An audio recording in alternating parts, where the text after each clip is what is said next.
tough biplane. It was one of the last of its kind, serving with distinction during the early years of the war, especially over Malta and in the desert. A genuine classic. Then Gloucester Gauntlet, already obsolete by 1939. This biplane mostly served as an advanced trainer or in secondary roles, a useful workhorse for preparing future fighter pilots. Moving on to Monoplane Fighters, Hawker Hurricane, the true backbone of the Battle of Britain. While the Spitfire got the glamour, this tough, reliable fighter accounted for the majority of German kills in 1940.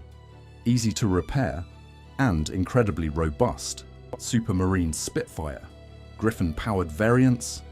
These were the late-war superb fighters, equipped with the powerful 2,000 horsepower Griffon engine. They could fly higher and faster than any previous version, ensuring the Spitfire remained competitive right until the end. Westland Whirlwind, a promising design that was unfortunately hampered by engine development issues. Its 420mm cannons made it a devastating ground attack platform when it did see service. Truly advanced for its time.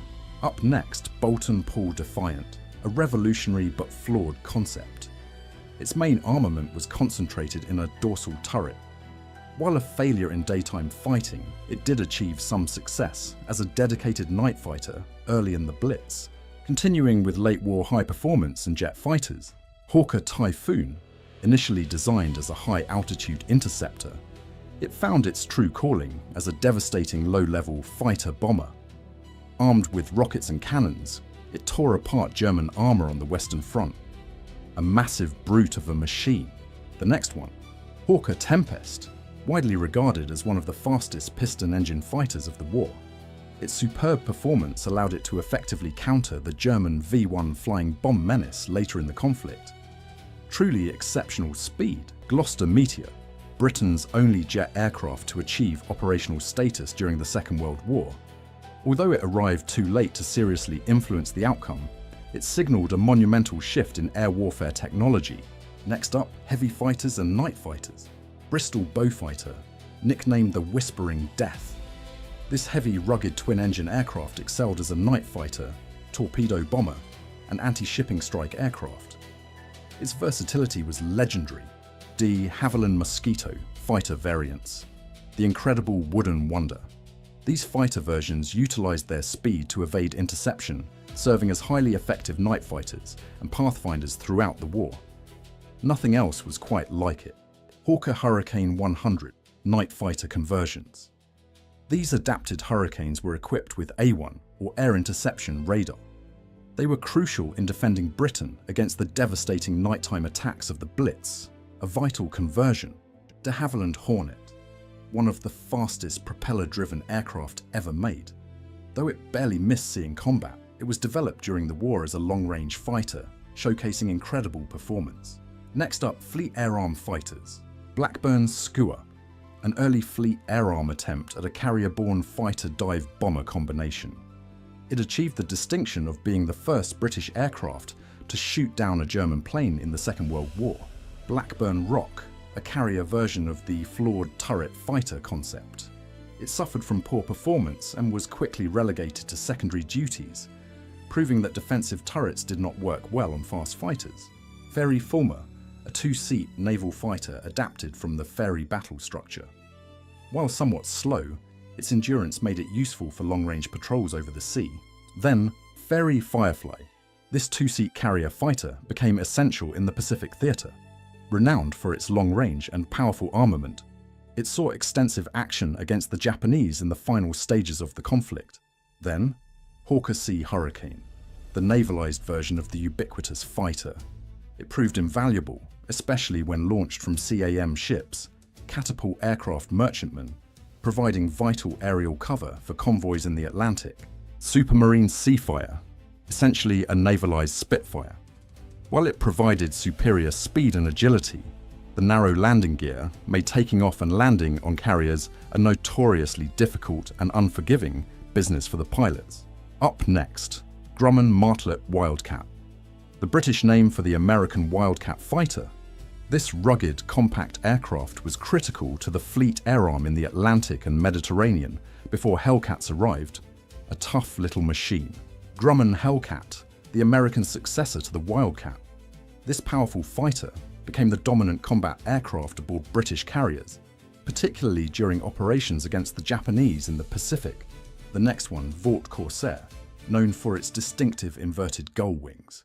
British pilots mastered the tricky carrier landing techniques that initially challenged the US Navy, making it a powerful tool for the Fleet Air Arm, Blackburn Firebrand, a heavily armed single-seat strike fighter designed late in the war. Although it missed major action, its development showcased Britain's commitment to large, powerful naval strike aircraft. Continuing with Fleet Air Arm torpedo and dive bombers, Fairey Swordfish, the slow, obsolete biplane that achieved some of the most spectacular successes of the war. Its torpedoes famously crippled the Italian fleet at Taranto and the German battleship Bismarck. Truly legendary. Now this is the Fairey Albacore. Designed as a successor to the Swordfish, this biplane offered marginal improvements. It served alongside its predecessor, mostly operating as a torpedo bomber and mine layer in the Mediterranean. Now, this is the Fairey Barracuda, Britain's first monoplane torpedo bomber. It achieved notoriety by crippling the mighty German battleship Tirpitz during Operation Tungsten in 1944. A significant technological step forward. Now let's look at light and medium bombers. Fairey Battle. This aircraft suffered devastating losses during the Battle of France in 1940. It quickly proved too slow and lightly armed for the modern battlefield, transitioning mostly into training roles thereafter. Then Bristol Blenheim, a fast, modern light bomber at the start of the war. It saw extensive, courageous service in the early European campaigns, though vulnerability issues soon led to its replacement in frontline roles. Then Vickers Wellington, the beloved Winnie. Its unique, strong geodetic structure allowed it to absorb incredible punishment. It formed the backbone of Bomber Command during the crucial early phase of the night bombing offensive. Armstrong Whitworth Whitley, a mainstay of early Bomber Command operations. It was a rugged medium bomber, later adapting to pathfinding and clandestine supply drops thanks to its range and reliable performance. Handley Page Hampton, nicknamed the Flying Panhandle due to its very narrow fuselage. This medium bomber was fast, but crews hated its cramped conditions, seeing extensive service early in the bombing campaign. Avro Manchester, a transitional aircraft famous for its persistent engine trouble. Despite its mechanical woes, its basic airframe design was ultimately refined into the legendary four-engine Lancaster. Then Bristol Buckingham, designed as a fast medium bomber to replace the Blenheim. It arrived too late for frontline bomber use, and was instead converted almost entirely for high-speed transport duties. Next on the list is heavy bombers. Short Stirling, the RAF's first true four-engine heavy bomber. Despite its limited ceiling, it carried massive payloads and served with distinction, often spearheading bombing raids before being reassigned to transport roles. Handley Page Halifax, a powerful and crucial heavy bomber, serving as a pillar of Bomber Command alongside the Lancaster. It was highly versatile, eventually becoming favoured for transport and special operations roles as well. Avro Lancaster, without question, the most famous and successful British heavy bomber. Known for its huge bomb bay and incredible resilience, it executed the most celebrated raids, including the famous Dambusters mission.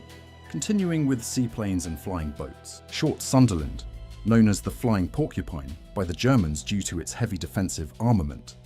This massive flying boat provided crucial anti-submarine and reconnaissance patrols over the Atlantic. Supermarine Walrus, an ungainly pusher-propeller amphibious biplane. It was often launched from warships via catapult, performing naval spotting, reconnaissance, and crucial air-sea rescue missions. Up next, Supermarine Sea Otter, a slightly larger, more powerful successor to the Walrus. This amphibious aircraft continued the vital work of naval spotting and search and rescue in the later stages of the war.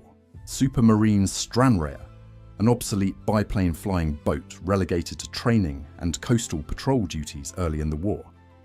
It was a reminder of the RAF's rapid transition from biplanes to monoplanes. Saro London, This large, reliable biplane flying boat served initially on reconnaissance and patrol missions before being quickly replaced by the superior monoplane designs like the Sunderland.